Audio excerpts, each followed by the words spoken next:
నమస్తేనా. నమస్తేనా. సో తెలంగాణలో కాంగ్రెస్ పాలన మీకు ఎట్లా అనిపిస్తుంది అన్న? ఇప్పుడు పర్వాలేదు, బాగానే ఉంది.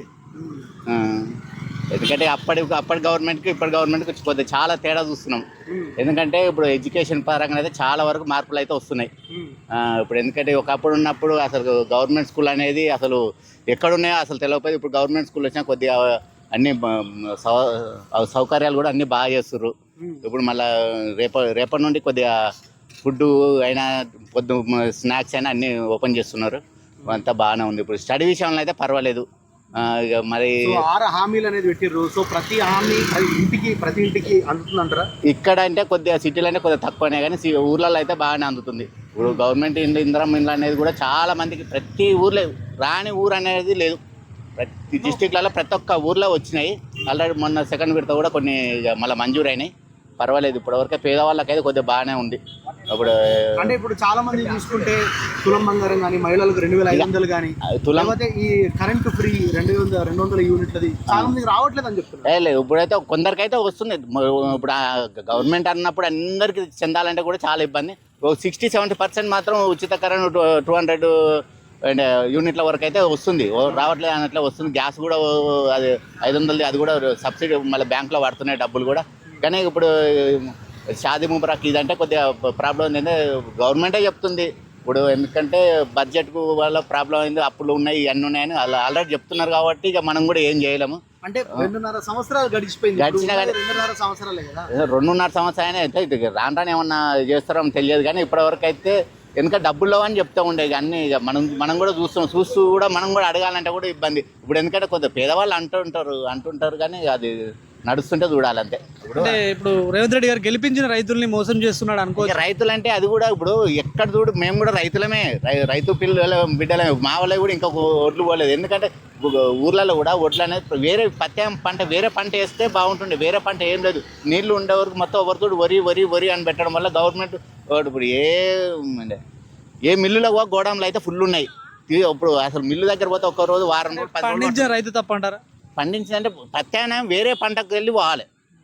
ఇప్పుడు ఓన్లీ వరి అని కాకుండా వేరే ప్రత్యామ్నాయం పంటలు, వేరే కందులు ఉన్నాయి, పెసలు ఉన్నాయి, అంటే ఎలుగడ్డ పంటలు, పత్తి ఉన్నది, పల్లి ఉన్నది, ఇవన్నీ ఐటికెళ్ళి మలిపియాలి రైతు కూడా. కానీ ఈ రోజులలో ఎందుకంటే ఊర్లలో పోతే కూడా ఈ కోతులు చేయబట్టి అదని దాన్ని కూడా గవర్నమెంట్ కూడా ఏదైనా ప్రత్యామ్నాయం చేయాలి. ఇప్పుడు నెక్స్ట్ టైం వరి పంట వేయకుండా ఇప్పుడు రైతులను శిక్షిస్తున్నారు అనుకోవచ్చు. అట్లేం లేదు కానీ కాబట్టి దాంట్లో వంగడాలు ఉన్నాయి. ఇంకా వేరే కూడా రైతులు ఇప్పుడు ఎంత చెప్పినా వినట్లేదు. కేసీఆర్ కూడా వరేస్తే ఊరి అని చెప్పారు, అయినా రైతులు వినట్లేదు. రైతులు అంటే అది అల్కట్ పని అనుకుంటారు. కానీ ఇప్పుడు మెయిన్ రైతులకు ఖర్చు ఎక్కువ అని అదే పండిస్తారు. కానీ ఇంకా లేబర్ దొరకట్లేదు అని అదే ఉంటుంది. గవర్నమెంట్ కూడా ఏమైనా సలహాలు ఇవ్వాలి. లేకపోతే ఇప్పుడు మన దగ్గర ఇప్పుడు పామాయిల్ చెట్లు ఉన్నాయి, అది పెడుతుర్రు, అది సబ్సిడీ అట్లాంటి మర్రాలి జనాలు. అటు సైడ్ అన్న మొగ్గు చూపాలి.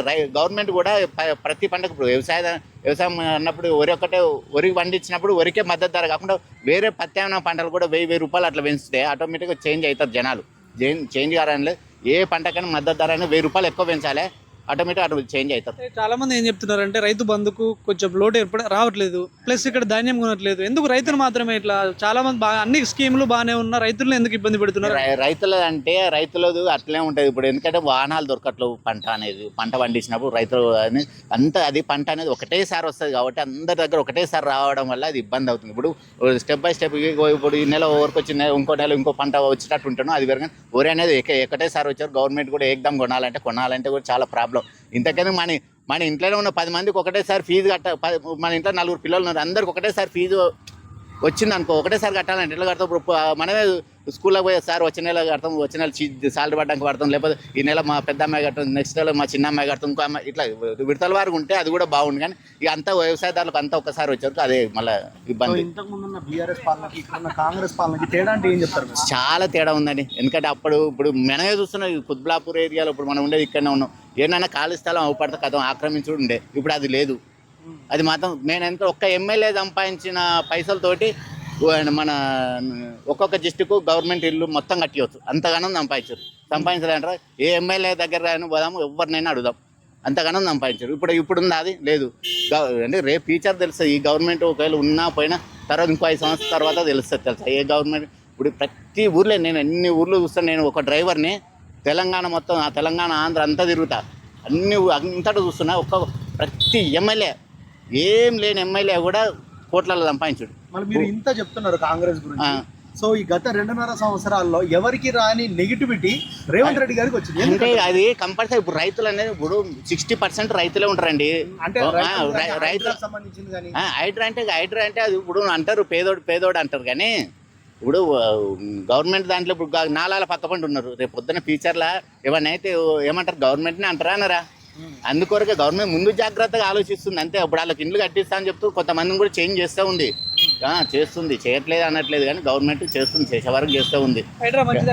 హైడ్రా ఉండాలి. అట్లాంటి ఉంటేనే మనలాంటి వాళ్ళకు రేపు పొద్దున ఈ హెచ్ఎంటీని కూడా వాళ్ళని ఆక్రమించడోడే వస్తాడు. ఇప్పుడు అదే టీఆర్ఎస్ ఉంటే ఇప్పుడు మూలకు ఉన్నది పెన్షన్ తిప్పలేదా?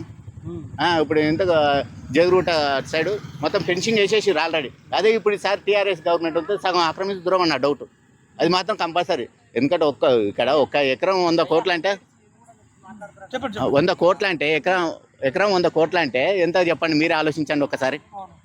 మరి అది ఆలోచించరు. ఏమైనా జనాలకు నాకు అది రాలే, నాకు ఉచిత పథకాలు, ఆ పథకాలు, ఈ పథకాల మీద ఆధారపడుతుంది. మనం కూడా అదే చేయాలి. ఇప్పుడు హైదరాబాద్ డెవలప్ అయింది, ఐటీ మినిస్టర్ గా కేటీఆర్ గానీ బాగా డెవలప్ చేస్తారని అంటారు. డెవలప్ అనేది చంద్రబాబు ఉన్నప్పటి నుండి అది ఒకటి తెచ్చి ఆడ పెట్టింది కాబట్టి అంతా వచ్చి అక్కడ పెట్టుబడి పెట్టారు. ఇప్పుడు ఫీచర్ సిటీ అని ఇప్పుడు అటు సైడ్ శ్రీశైలం రోడ్ సైడ్ ఉంది. ఇదే 5 సంవత్సరాల తర్వాత మళ్ళీ చూడండి అక్కడ డెవలప్ అవుతుంది. అది కంపల్సరీ. డెవలప్ అనేది అది వస్తూ ఉంటుంది. ఇప్పుడు ఇంకో కరెక్ట్ 5-10 సంవత్సరాలు నీకు కూడా శ్రీశైలం రోడ్ అనేది తెలిసిపోతుంది ఎవరికైనా ఎక్కడ డెవలప్ అయితే. ఎప్పుడైతే కేసీఆర్ ఉన్నాడో దేశంలో ఎక్కడా లేని విధంగా 10 సంవత్సరాల్లో హైదరాబాద్ టాప్ లోకి వెళ్ళిపోయింది. మనం కూడా చూసాం కొన్ని. మనం ఇప్పుడు కూడా ఉంది. ఎందుకు లేదు, ఉన్నది లేదా టాప్ లో ఉన్నది, అది ఉంటుంది. కానీ కాకపోతే వీళ్ళు మీడియా వల్ల కొంతమంది ఇప్పుడు కొన్ని మీడియాలు ఉన్నాయి విపరీతంగా పెంచుతారు, ఒకటేసారి తగ్గిస్తారు. మీడియాతో కూడా ఉన్నది. మీడియా ఇప్పుడు ఏదైనా ఉందనుకో, ఒక ముఖ్యమంత్రి ఏదన్నా ఒక చిన్న తప్పు మాట్లాడింది అంటే మాటల్లో ఏదో దొరికింది అనుకో 100 సార్లు అదే చూపిస్తారు, మంచి నెగిటివ్ చూపించారు.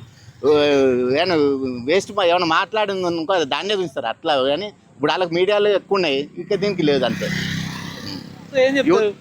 ఇప్పటి వరకు అయితే గవర్నమెంట్ అయితే ఇప్పటివరకు పర్వాలేదు. రేపు ఫ్యూచర్లో చెప్పలేము. ఇంకో 2.5 సంవత్సరం తర్వాత చూస్తే మనమే మారవచ్చు, చేంజ్ కావచ్చు. మనం తర్వాత ప్రత్యామ్నాయంగా ఇప్పుడు ఇట్లే ఉందనుకో, రేపు బీజేపీకే కావచ్చు, మళ్ళీ బీఆర్ఎస్కే కావచ్చు. ఇప్పుడు జనాలు అనేది ఎటు మారేది చెప్పలేము.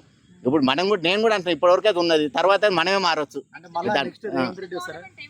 నెక్స్ట్ గవర్నమెంట్ అనేది ఇప్పుడు చెప్పలేను కదా. అందుకే 2.5 సంవత్సరాల తర్వాత నేనే మారుతుండొచ్చు. ఇప్పటివరకు చెప్తున్నా, మనకు నచ్చిన వరకు చేసినాం అంతే.